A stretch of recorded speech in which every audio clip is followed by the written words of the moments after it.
This is Toledo Symphony Lab, a behind-the-scenes look at the world of classical music from WGTE Public Media and your Toledo Symphony. I'm Brad Cresswell, and joining me today by phone is the one, the only music director of the Toledo Symphony, Alain Trudel. Welcome, Alain. Nobody gives an intro like you, Brad. Well, I've been saving up this disco music because we haven't played it for you for a while. This was your walk-on music. You remember that we chose a while back. Oh, well, it's disco, and it's also one of the iconic first thing that was copied to make the first hip-hop recordings. Oh, yeah. Okay. Anyway. Whatever you say is fine. So, music history. I mean, you had to know that this music was coming, right? Oh, yeah. Yeah.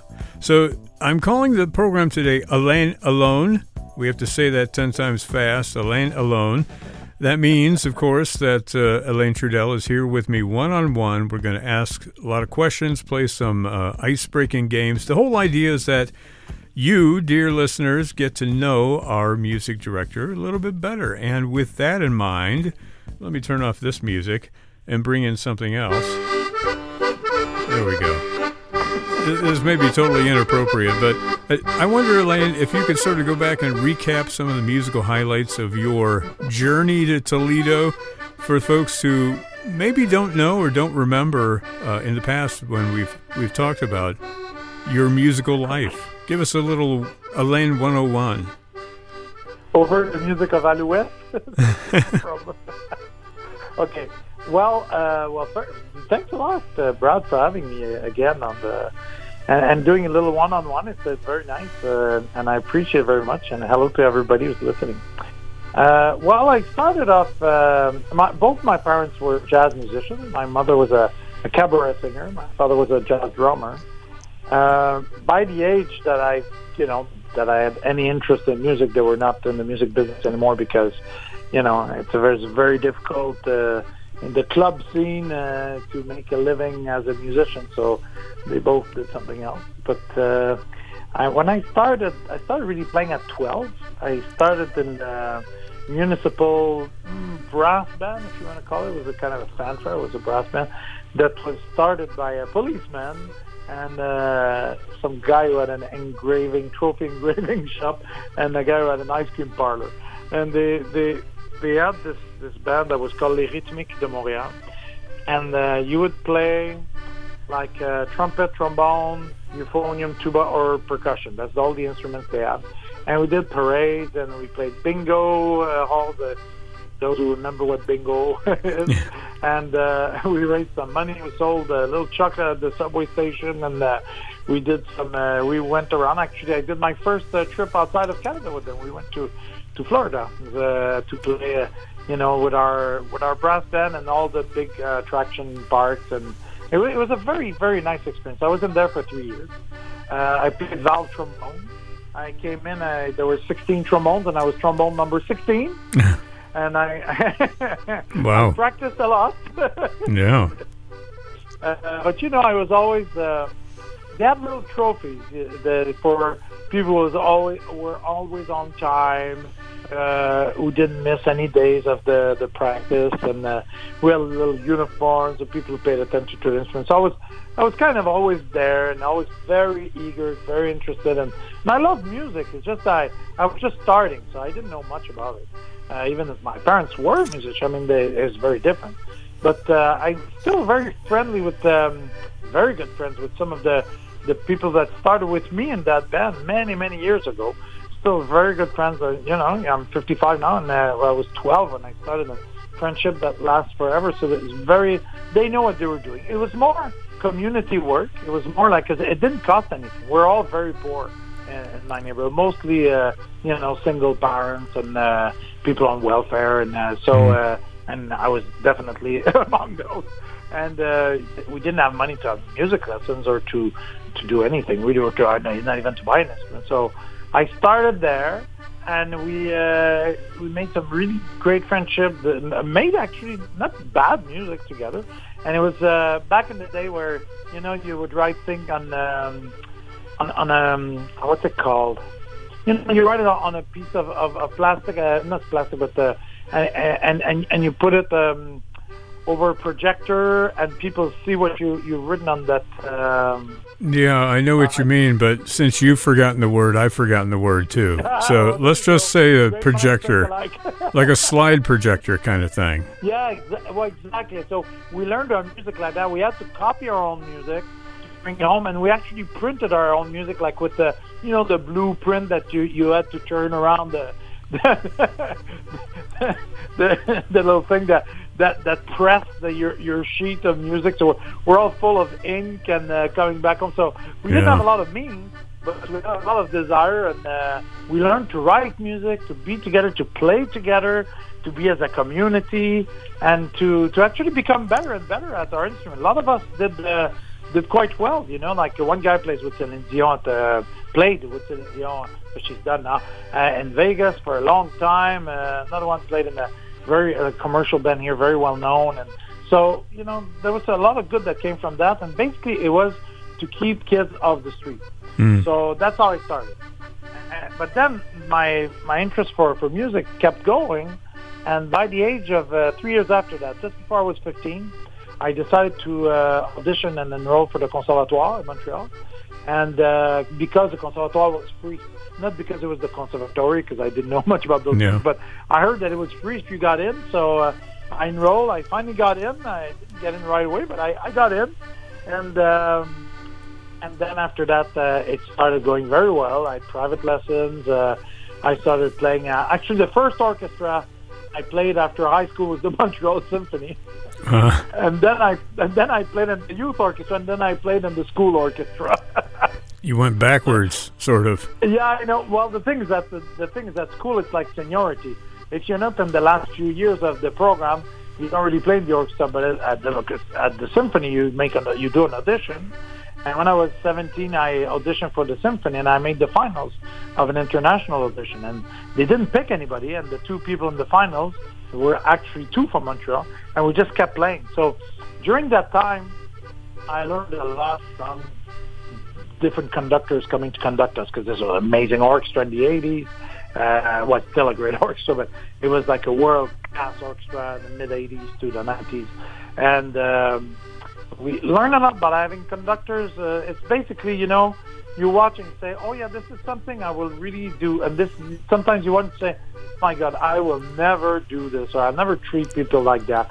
Oh, you got the best, or she got, well, back in the day it was he got the best from the players. Oh, didn't get the best of the players. So it was a lot, very, very, very good way to learn. Also, when I was in high school, I went to my last 3 years of high school. I found a school that had a special music program, and the teacher who became my mentor, my school teacher. Very often it is our school teachers that become our mentors, and he really started me on conducting. Every week he'd give me a little podium time, 5 minutes, 2 minutes, 15 minutes. It was never super long, but I'll go conduct this, and I'll go do this, and then I started writing music also. And we had another teacher at that school, another mentor.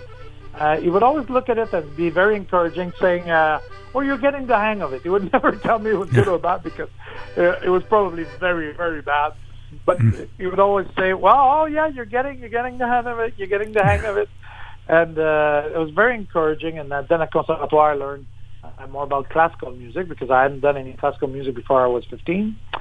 And then I started playing and conducting, and doing auditions and trying to have a career by earning my place everywhere I go. Yeah. I didn't have necessarily back then connections or people that would back me with money or things like that. So everything I did was like I had to audition, I had to, and I think it was very, very good for me, because you feel like you deserve everything you get, because you work super hard and you don't have anybody pushing for you. You just have to. You're like the dark horse a little bit, like the one that nobody sees coming. It's a bit of an anomaly. So it worked out. So I started conducting, and I became the conductor of the radio orchestra, which is a big deal. It was in Vancouver. It was a little commute. It's 5,000 kilometers from my place, but it's a little while. then I started conducting, and I had positions in London. I was principal guest conductor in Victoria. I conducted a lot in Toronto. Then I had a position as one of the staff conductor of the National Symphony, and I had a position in Laval, which I also have and love.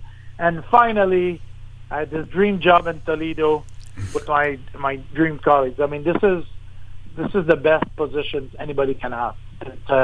It's amazing because we see eye to eye on everything.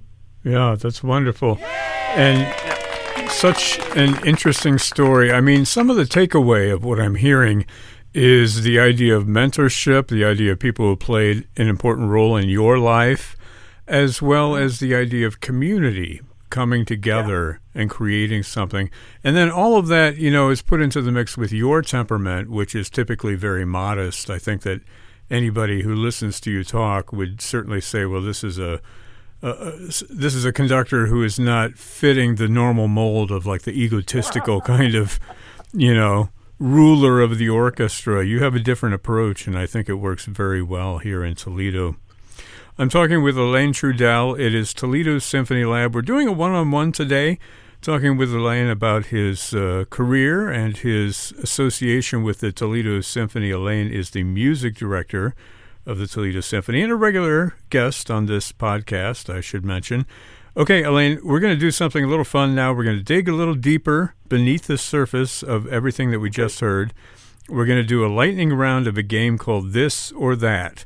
So let me get some music here. Okay. I think this will work. Oh my God. Can I have a lifeline with Merwin too? No Merwin this time.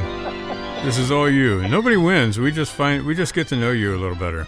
Okay, so I'm going to give you a choice. You tell me which, all right? Lightning round. When you're at the movies, candy or popcorn? Popcorn. Popcorn. No butter. I didn't add the butter. Okay, bath or shower? I beg pardon? Bath or shower? Bath. Nice. Okay, big party or small gathering? Small gathering. Small gathering. Blue or red? All right. Blue or red? Blue. No, that's okay. You can choose blue. I like red better. Cake or pie? Pie. I'll give you a bell for that one. Coke or Pepsi? Coke Zero. Okay. Well, that's all right for you. Dog or cat? Snack? I don't know. Dog or cat? Cat. A cat. Absolutely. 100% for that one. Facebook or Twitter? Hopefully none, but Facebook. Okay. I'll go with that. Football or basketball? It doesn't say here whether they mean American football or... Yeah, what do you say? Football all the way. I'm a huge fan. All right. Form or function? That's a tough one. That's a tough one. Well, we can skip it, come back to it later. Hamburger or Okay. taco? Hamburger or taco? Taco. Okay, well, you get that. Iced coffee or hot coffee? No coffee. Okay, we'll cross that one out. Meat or vegetables? Meat. Yeah, whoops. I meant to hit the bell for that one. I'm giving that to you. Netflix or YouTube? Netflix. That's good. Pancake or waffle? Pancake. Yeah, good choice. Pen or pencil? Pencil. Okay, that means that you also have an eraser that goes with that, right? A phone call or phone text? Phone call. Very good. Okay, sneakers or sandals? Sneakers. Yeah, I'll give you that. Toast or eggs? Sorry, eggs. Whoa. Toast. Okay. Toilet paper, over or under? Inquiring minds want to know. I don't even know what that means. Okay. I'll take that off. What's worse, doing laundry or doing the dishes? Like both. You like them both? Wow. Yeah. Come to my I house. don't like vacuuming or mopping, but the other two very much, yeah. Yeah, all right. Well, that was our lightning round. You know, we got to know you a little bit. At least we know that you like pancakes and Netflix and meat and pencils and Facebook and football and Coke, Zero and pie and blue, small gatherings, showers, and popcorn. So we learned a little bit about you today, Alain Trudel. Let's talk a little bit more about your relationship with the Toledo Symphony. Now, you came here in 2018, right? You had a 3-year contract. The Symphony celebrated its 75th anniversary. And then we had this whole pandemic thing that hit and had a profound influence on how the Symphony performs and communicates with the public. And you signed up not too long ago for another 3 years, which is going to take you through the 23-24 season. So I guess it's safe to say that you like it here, right? Very much. Yeah. I mean, I found a musical family and not just colleagues. I mean, it really feels like a family. I know it sounds very cliche to say, but that's really how I feel. And I'm very lucky because I have the luxury of taking a job or not taking a job. A lot of people don't even have that kind of choice in life. But I didn't hesitate 1 second. We're not even halfway in everything we can do together. Yeah. Talk about your relationship with the orchestra itself, like in rehearsals. I think people may be a little bit curious as to how you prepare all of this music for performance. Well, and I told you before that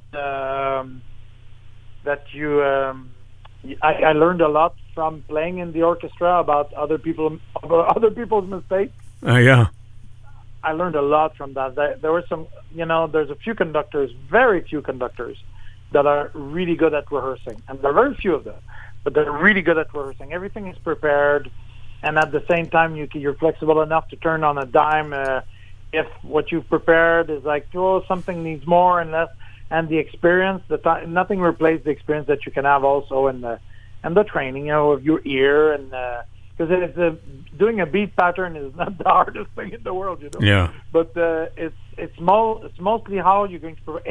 I like to do sports analogies, and I like football. So when you watch a football game, like people will say, like a coach, like Belichick or Peyton. Like the really top coaches, or back in the days, Zayfert or Bill Walsh and with the 49ers. Those coaches, they're not on the field. They don't make the plays, but they prepare the team. And if they prepare the team well, sometimes you see the difference, like in the NFL, for example. There's like 2 leagues in the NFL. The 4 or 5 teams are well prepared, that have enough talent, that are super well prepared and disciplined, and you have the other teams that are just running around, Yeah. So, and it's all in the preparation, because at that level, all the athletes are amazing. Like in the orchestra world, at our level, our players, they can play anywhere. Our players play in Cleveland, they play in Detroit, they play everywhere. They're great. They're amazing. But if the conductor comes in, doesn't really have a plan, rehearse the orchestra poorly, the orchestra is not ready, and it's not their fault if they're not ready. They come to the first rehearsal, their part's ready, but you have to put it together. And if at the concert it looks like, everything is just great, and it flows, it's because the preparation is good. That's the same thing as when you look at a football game and you see, everybody's doing the right thing. It just seems like everything works well. They spend hours and hours and hours preparing during the week. They're still the athlete. They're still the stars. But the coach needs to prepare them well. So for me, my players are the stars, but I need to be there and to prepare people well. I mean, they do their own preparation, but to prepare an orchestra, that's my job. Yeah, that's wonderful. It sounds like a wonderful work ethic and a way to bring music to the not only to the musicians, but also to the public. I want to do a sort of a question roulette. I have a whole bunch of questions here that I've mixed up, and I'll spin the roulette wheel, and we'll grab them, and I'll ask you. And, if you don't want to answer it, just say pass. But if it's something Will my that... answers be mixed up too? Yeah, you can make up all the answers you want. I do that every single episode, so we're good with that. Let me spin the roulette wheel here and see what we get. Oh, this is a football-related question. You'll like this. Okay. Which hurt worse, Brady losing to the Rams or the Patriots being blown out by the Bills? Oh, my God. I mean, I love the pass. But, we knew that this was going to happen. No, Brady, because, he did such a great comeback, and someone on the defensive squad didn't do their job on that last thing, and he could have had the most amazing comeback of his career on what is maybe his last game now. So, yeah. Oh, Brady. Yeah. I should say some of these questions were submitted by your colleagues. I'm not saying who submitted that, but you can probably figure it out. That's that question. Yeah. Let me roll this again. Don't be so sure it was Zach. I'm not sure. Okay. Where is your favorite place in the entire world and why? Oh, my favorite place is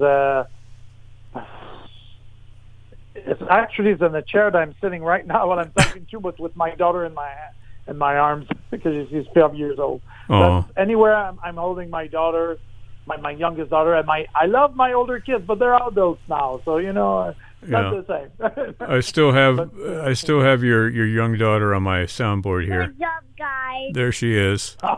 There she is. That'll help your appreciation of your chair a little bit more. Okay, here's another question. Let me pull this up. All right, that's good. Do you have any hidden talents? I'm kind of a one-trick pony, fortunately. But you have a lot of tricks, though.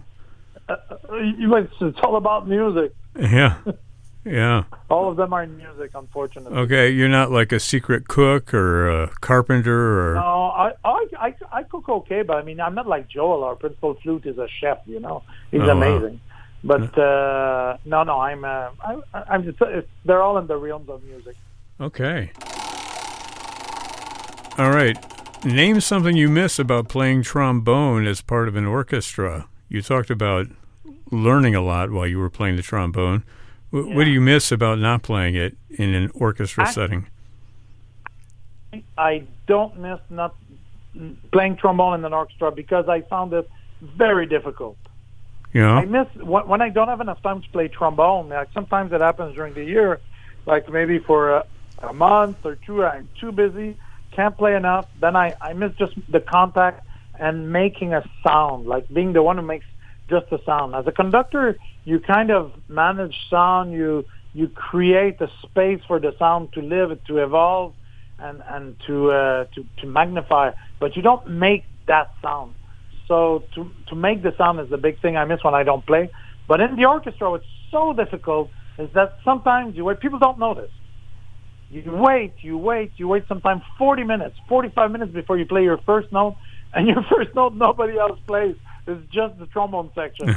And, it's a lot of pressure. So you have to get it right. I'm very in awe of my guys that play trombone. Yeah. Do you have an extra amount of sympathy for your players now, having been one yourself? Yeah, I do. I do a lot, actually. Yeah. I got a couple more questions I want to ask you here. Okay. Besides the one you have, what is your dream career? So this is not something that you have to be any good at. It's just something you would like to do as a career. So what I wanted to be when I was a kid was a veterinarian. Oh. And then I wanted to be a shrink. And there's still time for both, Yeah, you kind of do both a little bit. I mean, more on the shrink side, but no. Yeah. I mean, there is psychology involved in and leading a very large group of very immensely competent people. It's true. Towards a common goal, and you have to convince everybody. There's a lot of convincing, and there's a lot of trying to find what is the best ground for all of us to agree. But the part with the animals, that does not apply. Yeah. Well, I don't know, though, because you think of Camille Saint-Saëns and the pianists are animals. I mean, there's a whole carnival of animals that you have to deal with sometimes. So that's where I'm. Luckily enough, I don't think of Camille Saint-Saëns all that often. It's okay. We won't tell him. Okay. Okay. Your final question here: if you could have dinner with another musician, living or dead, who would it be? Bach. It would be Bach, Johann Sebastian Bach. And what kind of food would you eat? What kind of food would you eat at the Bach dinner, the Bacchanal? I don't think I'd be eating. I don't think I'd have the time, or even like I'd be like probably, eating his words and eating his thoughts and everything he would tell me, or probably eating my own words also. But I mean, it'd be like be like meeting God, Yeah. What's the first thing you'd ask him? What I would love to do was not to ask him anything, just follow him for like a day. Follow him around, yeah. Yeah, follow him around for like maybe more than a day, maybe like, let's say Friday, Saturday, Sunday, like before Sunday Mass, and Saturday to see what happens on the weekend, Friday to see when he has to teach all these kids during the day, get home, and, and with his sickness and everything and the family, and how does he handle everything? Yeah. No pun intended. Handle with somebody else. That's a different conversation. We'll do a little more. Yeah, we'll do a little more roulette. But first, I want to ask you about the rest of the season. There's some cool stuff coming up. What are you looking forward to in this upcoming season? I'm coming in real soon for a Canadian Brass. Yeah. These are all guys you know, right? I mean, they're from Canada. They play brass. You're from Canada. You play brass. Well, we both play brass. Yes. From Canada, let's see. It's about 40-some years ago. It started off in Hamilton, Canada. But, there's been many iterations of the group. I think there's maybe one Canadian in the group. So but it doesn't really matter because, I mean, the Juilliard Quartet, maybe they're not in Juilliard. Yeah? Right. But I love the Canadian Brass. I love what they do. I love working with them. I'm happy that they're coming. We're good friends. And people will feel that connection at the concert. And also, what they do something I absolutely love is that they need to connect with the audience. They need to connect with the public. Yeah. And that's very important for me. So we have a show together. We have a Sinatra show. We have for me, I mean, I'm going to be there a lot starting in about a week and a half. So we have some shows for the kids, some shows for the symphony. We've just had New World Symphony. But we have after coming up after the brass, we're going to have some great concert with the music of Rachmaninoff, his second symphony. With also be able to introduce the music of André Mathieu's Canadian Rachmaninoff in his days, and also we're going to continue in the rest of our season with the wonderful repertoire with some wonderful guests. Also, we have Tchaikovsky's Fifth Symphony with Giordano Bellanca, who's coming to see the orchestra again. There's a very good friend of mine, Ricardo Casero, a Spanish conductor, who's going to come and do a beautiful Spanish program. We have a great concert of American music coming up, a concert celebrating Sousa and his music with the Sousa conducting, actually. How does that work? Not really Sousa. Well, yes, it was difficult. Well, Sousa was not himself available, actually, but we have the next best thing, So, but you have to come to the concert. We have one thing that's very close to my heart and very important is Soldier's Tale in our chamber music concert. It's a project we have in the community with young actors, with a wonderful director, Imelia Hunt, and we have something special coming up in May with Soldier's Tale, rewriting the entire story. We have Bernadette Peters coming to make music with us, and at the end of the year, we have a great concert where we play Gershwin, the music from Porgy and Bess, a brand new piece by Christopher Dietz, and a piano concerto I wrote during COVID. Wow, that's fantastic. That's a little bit of what's coming up. Yeah, well, it's much more than a little bit. I mean, it's so exciting. The programming is always so interesting and eclectic. You know, it covers a lot of different ground. How do you guys come up with these ideas and programming? I mean, do you have something specific and you come to the group and you say, I want to do this, and then you get the yes or the no? I mean, how does that work? Well, every orchestra does it differently, but the way I've always done it with every orchestra I've worked with, and is collaboration. That's very important for me. But my job is to come up with the first version of something, which everybody by then who's listening to this knows Merwin. And Merwin is the artistic administrator. And then Merwin and I challenge each other. We bounce the ball off each other. We said, oh, that's great, but have you ever heard about this? And then the other one would say, oh, let me check it out. And while we're checking out something else, we'd find another thing, and we say, well, what about that? And then we build a season like that. And by the end, we have, let's say, like 12, 14 big programs, plus the pops, plus the specials. But in the big classical programs, once they're done, we go to. We like to get together with we have a players committee, an artistic committee of the orchestra. They have their own suggestion that they do by pooling the orchestra every year, and then we incorporate as many of those as we can in the programming, and then we reshuffle that. And I have like themes that I like to put down. Music from France, American music that has to do with a special time, a special period, an event. You know, a lot of that goes together. But we put some work like that. Once we have that and we feel like pretty confident that we have a season, then we sit down with Vanessa, in marketing, and with Zach, our CEO, and then they look at it and they pretty much destroy it. and then we go back to the drawing board again. Yeah. And I would say the sixth version or seventh or eighth version of it, we have what you see in the program. So I strongly believe that the first draft is super important, and that's what takes us to a successful sixth, seventh, or eighth draft. But it's important to go through all of those and to go through the different people. While I still have a leadership. It doesn't change anything in my leadership that we talk about everything. Yeah, it just makes me have better decisions. Absolutely, the kind of community of people that are bringing all their talents to the table. Let's do another round here of question roulette. I have a slightly different disco track for you, background there. Anyway, let me pull this up here. Okay, have you read any good books or seen any good movies lately? Wow. Or have you had any time to read or go see a movie?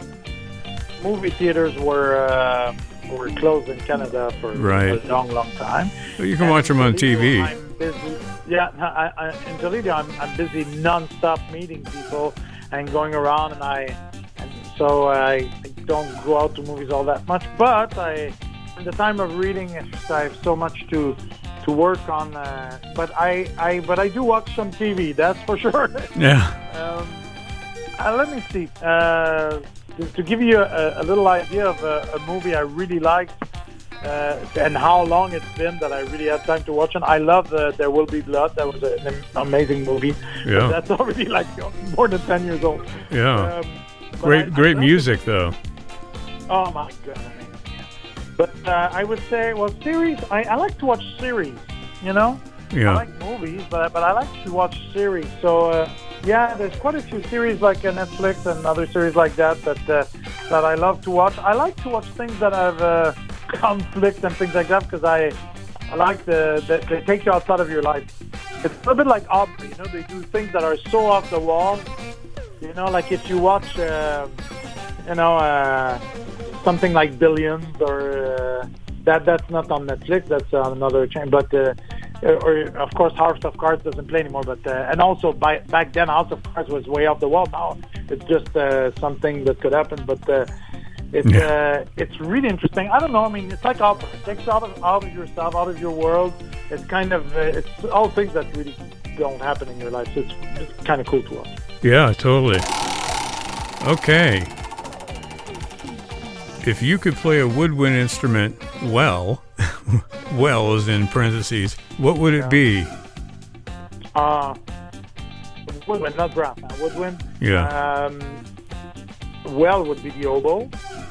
Really? Oboe or bassoon. They're the two I like. Yeah, not a big fan of saxophone, flute. Clarinet's fine.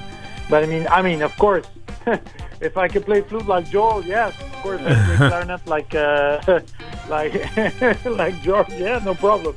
But or Jocelyn, sorry, clarinet like Jocelyn too. But no, bassoon and oboe. I mean, I hear such beautiful oboe and bassoon sound in the orchestra every day here in Toledo. I'm like, oh.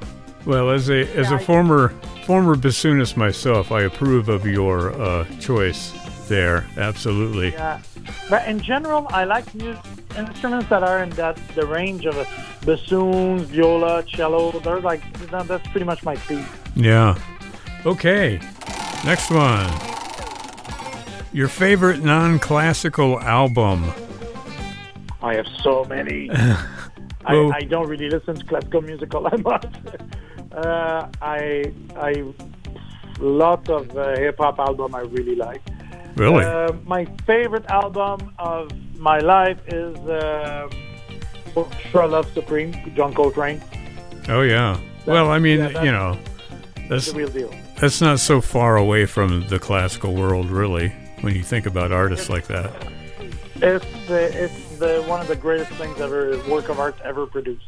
Yeah, that's fantastic. All right, a few more questions here. When you're opening a score to a piece that doesn't have a recording, like a brand new commission, what is the first step for you? Do you go bar by bar? Do you try to get the sense of the overarching form? What do you do when you first... Architecture. The architecture of the piece? Architecture first, yeah. I see what the house looks like. I don't want to work on how I should build a window if I don't know what the house looks like. So nice. Then I go through it many times. Architecture, harmony counterpoint, together. But architecture is definitely first. Harmony, even before melody. I want to know what melodically what it rests on. And but I study without recordings, right? I mean, this is a perfect pitch, and I've always studied with that. Mind you, it's very important to listen to recordings, to have, when they're available, to listen to recordings, as many of them, same as an actor will do to study a role. Like if you're playing, if De Niro's playing somebody from the Mafia or something like that, maybe sometimes he does. If he plays a role like that, then for sure he knows how all these people are in real life.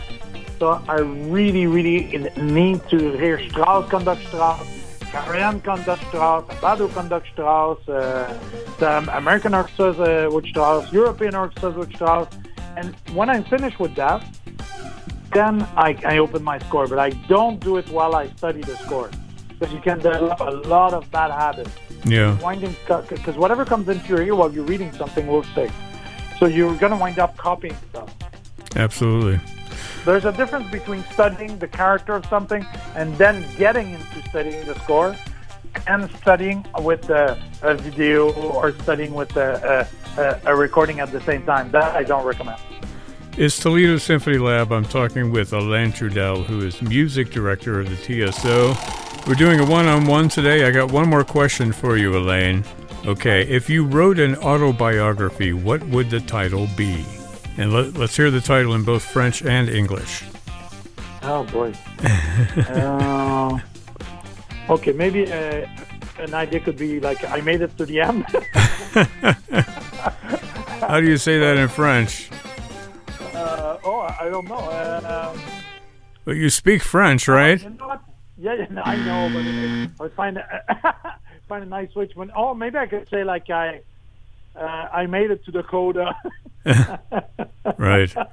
I'm still living the coda, as it were. It's a coda of life. Yeah, very nice. Now, is there anything else that you want to talk about as we wrap this up?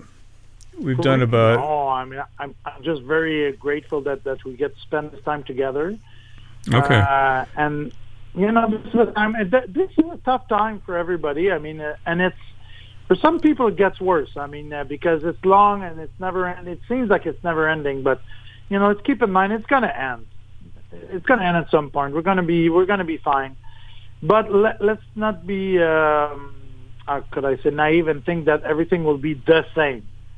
So let's see what we can build positive moving forward in all of our lives, and the experience we've gathered through this time, that we had, a lot to stay home or I think it strengthened the ties that we have with our community and our colleagues and our family. Wise words from Alain Trudel, music director of the Toledo Symphony. This is Toledo Symphony Lab. I'm Brad Cresswell. Alain, thanks for pulling back the curtain and giving us a real look behind the scenes at what you do with the orchestra and how you make the music come alive here in Toledo. It was a real pleasure, Brad.